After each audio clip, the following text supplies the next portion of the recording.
नमस्कार, स्वागत है एक बार फिर से चुनावी समर में। हम लेकर आए हैं आपके लिए बीएसपी फैमिली के कुछ और अपडेट्स। कोरोना के कहर को रोकने के लिए मोदी सरकार की कोशिशें नाकाफी साबित हो रही हैं।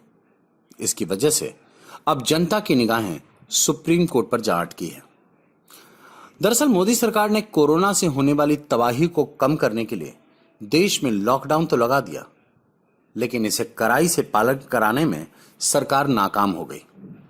स्थिति यह है कि अब खुद भाजपा के नेता ही लॉकडाउन तोड़ते नजर आ रहे हैं, जिसके कारण कुछ आलोचकों ने मोदी सरकार पर निशाना भी साधा कि उन्होंने लॉकडाउन को मजाक बनाकर रख दिया है।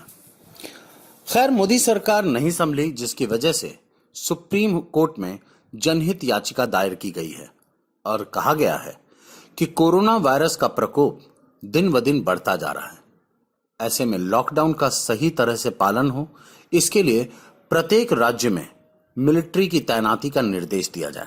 सुप्रीम कोर्ट में दाखिल अर्जी में कहा गया है कि लोगों के मौलिक अधिकार की सुरक्षा की जाए और इसके लिए गाइडलाइंस तय किया जाना जरूरी है।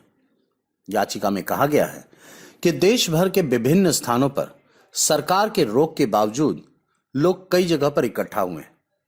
ऐसे में उन मामलों की सीबीआई और एनआईए से जांच कराई जानी चाहिए। सुप्रीम कोर्ट में दाखिल याचिका में यह भी कहा गया है कि केंद्र सरकार और राज्य सरकारें लोगों की जान बचाने में विफल हो रही है। कुछ राज्यों में स्वास्थ्य कर्मचारियों और पुलिस अधिकारियों पर काम करते समय भीड़ द्वारा हमला किया गया। इससे कोरोना वायरस को नियंत्रित करने में समस्या आ रही है।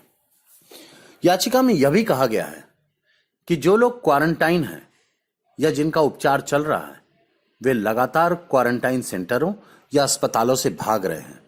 इससे वायरस फैलने की आशंका और ज्यादा बढ़ गई है। याचिकाकर्ता ने कहा है कि इसे देखते हुए इन स्थानों की सुरक्षा और अधिक बढ़ाने की आवश्यकता है। इस तरह सुप्रीम कोर्ट में इस बार देश के नागरिकों के लाभ के लिए जल्द से जल्द सैन्य बल को तैनात करने की गुहार लगाई गई है। अब देखना यह है कि सुप्रीम कोर्ट इस पर क्या फैसला सुनाती है। हालांकि यह याचिका कहीं ना कहीं मोदी सरकार पर बड़ा प्रहार है कि अब देश उनसे नहीं संभल रहा और राज्यों की पुलिस कमजोर है। इसलिए सेना को देश में उतारना अब जरूरी है, वरना जिस तरह अमेरिका को 70,000 कोरोना पीड़ितों से 7 लाख पीड़ितों की संख्या तक पहुंचने में मात्र 23 दिन लगे, अब वैसी ही स्थिति भारत की भी हो सकती है। इसलिए समय रहते सरकार, सुप्रीम कोर्ट और जनता को जागने की जरूरत है। तभी भारत इस कोरोना के कहर से निकलकर खुशहाल रह पाएगा। हमारे साथ बने रहने के लिए आपका धन्यवाद। आप हमारे प्रोग्राम्स को todays.com पर भी देख सकते हैं और आप हमें टुडेज टीवी पर ट्वीट भी कर सकते हैं। Thank you.